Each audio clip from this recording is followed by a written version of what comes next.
all started when I found a vintage petrol pump for my garage. Then I found an antique sign to go on the wall behind it, which created a great display. Then someone gave me this 1 gallon oil tin. Then it went crazy.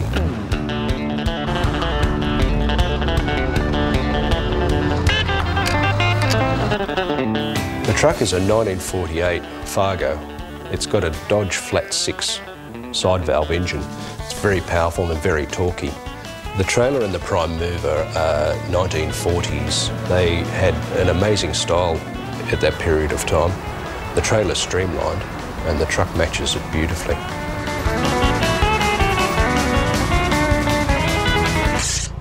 Golden Fleece actually started as an oil company by chance.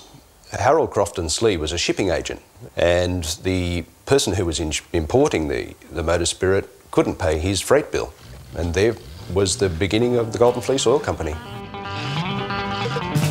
In the 1920s, when you'd arrive on the service station forecourt, you'd choose your petrol brand by the look of the pump. So you were influenced by the bright, colourful colours of pumps.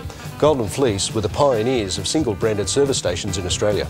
So when you arrived at a Golden Fleece service station, you bought Golden Fleece petrol and their complete range of Golden Fleece oil products. I'm very disappointed in you. Stanley fell short of the high standard of Golden Fleece, golden service. But Stanley worked hard and made good. And now, Stanley is a success. These service stations along the highways were often run by families, which would be involved in selling fuel, repairing cars in the workshop, and also later came the Golden Fleece restaurants, which were very famous as food stops along the highway. To complement their service station and restaurant businesses, they produced a number of handy pocket guides and various items to help the motorists along the highway drives. The hexagon logo was used during the 1930s. By the time the 1940s and 50s came, Golden Fleece products were marketed in a more colourful logo, such as this one here with the ram on the dog bone shape. The Golden Fleece ram is known as David of Dalkeith. He was actually a Royal Agricultural Society show winner in 1952.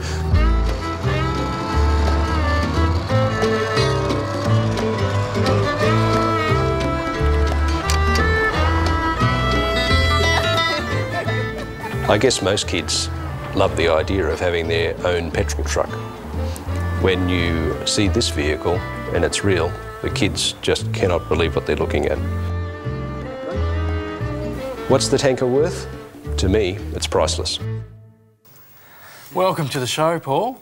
Thank you. Hope you didn't have any trouble parking outside. Not at all, no, fine. Do you have fond memories of childhood memories of Golden Fleece? Oh yeah, look, I think without a doubt, driving down the highway in the back seat of the car, and you'd recall the ram coming up on the side of the road. It was a great place to stop and pick up fuel and pick up food. The Golden Fleece logo and the ram is something that just everyone remembers. But that was absolutely part of the purpose of it, because, you know, we were moving in the 40s and 50s into a very competitive consumer period. And all of these companies were selling their petrol in the same, you know, forecourt, and so they had to grab your attention. And then they thought, well, once we've grabbed their attention there, we can lock them into our brand by selling everything else with these kind of logos on them. And so it starts to spread. Well, that's the beauty of collecting Golden Fleece too, is that it's not just about the garage type stuff, it's not just about signs and things like that, but all the additional merchandising, the road maps and the menus and everything. So you've got such a broad range that you can collect. That's right. It's been a real journey for me. I started with a petrol pump, and now I get excited when I find a set of Golden Fleece golf balls. I mean, things that I've just never thought of before. When I've gone to garage sales and things like that, these are the first items that disappear. There's lots of dealers go, have you any Golden Fleece stuff? And you can tell me probably why. Because it's shot up in value, hasn't it? Yeah, the things like those oil bottles with the cast logos of the companies in the glass. Yes, absolutely. 200 bucks, 100 bucks? Oh, no, look, a lot more than that. An oil bottle like that in that condition, 600 to 800. Without any trouble. Wow. Yeah, they're very sought after. That's why they go very quickly. They're very sought after. Do you understand that you're keen to set up an exhibition and have a display so that the public can come and have a look? That is a real goal. If I can do that at some point, that'd be an ideal thing. Well, we'll come along. Yeah, absolutely. Most welcome. Fantastic. Thanks for coming in, Paul, and showing us just a part of your collection. Absolutely wonderful. That's a pleasure. Thank you very much.